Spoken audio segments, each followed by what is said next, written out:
আসসালামু আলাইকুম। ছাদ বাগানের নতুন একটি ভিডিওতে সবাইকে স্বাগতম। আমি আজকে বাগানে এসেছি কিছু ড্রাগন এবং শাকসবজি হারভেস্ট করার জন্য। তো আমি এখানে ড্রাগন তুলে নিচ্ছি।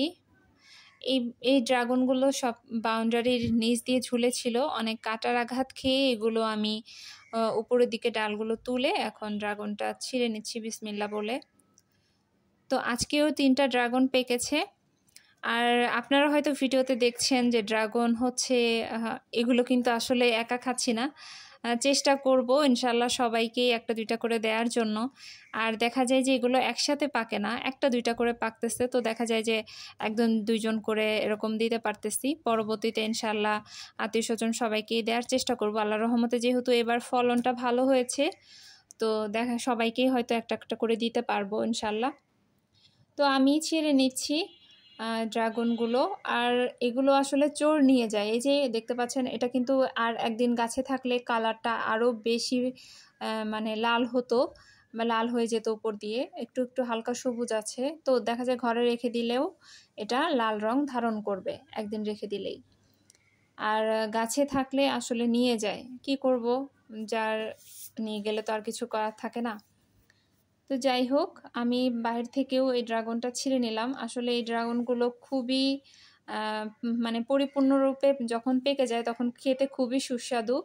আর যেহেতু এখানে আমি কোনো রাসায়নিক বা কোনো কীটনাশক ব্যবহার করি না, একদম সম্পূর্ণ অর্গানিক উপায়ে এই ড্রাগনের ফলন হয়েছে মাশাল্লাহ।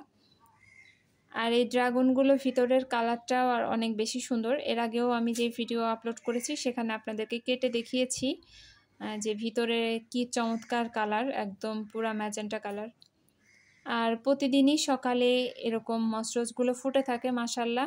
এই মসরোজগুলো আমি রাজবাড়ি থেকে এনেছি আমার বোনের কাছ থেকে, খুবই সুন্দর, একদম মনে হয় যে ছোট ছোট গোলাপ ফুটে আছে এমন। আর হোয়াইট কালারটা আমার কাছে অনেক বেশি ভালো লাগে। আর এই পাশে পুঁইশাক, বৃষ্টির পানিগুলো পুঁইশাকে পড়েছে, দেখুন কত সুন্দর লাগছে, পাতাগুলো একদম সতেজ। তো আমিও এখান থেকে কিছু পুঁইশাক তুলে নিব। আর পুঁইশাক এর আগেও খেয়েছি এবং আত্মীয় স্বজনদেরকে দিয়েছি। তো আজকে হচ্ছে এই পুঁইশাকগুলো আমি তুলে নিলাম কিছু, তো এগুলো দেখা যায় যে খাওয়া যাবে। আর রেড রঙের যে পুঁইশাকটা বা লাল রং যেটা হয়, তো সেই ডাটাগুলো একদম চিকন চিকন, এটা লতা টাইপের হয়। পুঁইশাকের মনে হয় জাত আছে কয়েকটা, কিছু লাল পুঁইশাক আছে যে ডগাগুলো খুবই মোটা হয়, আবার কিছু আছে যে চিকন। আজকে এই পর্যন্তই ছিল, আবারও নতুন কোনো ভিডিও নিয়ে ইনশাল্লাহ খুব দ্রুত হাজির হব। সে পর্যন্ত আল্লাহ তাআলা সকলকে ভালো রাখুক। আসসালামু আলাইকুম।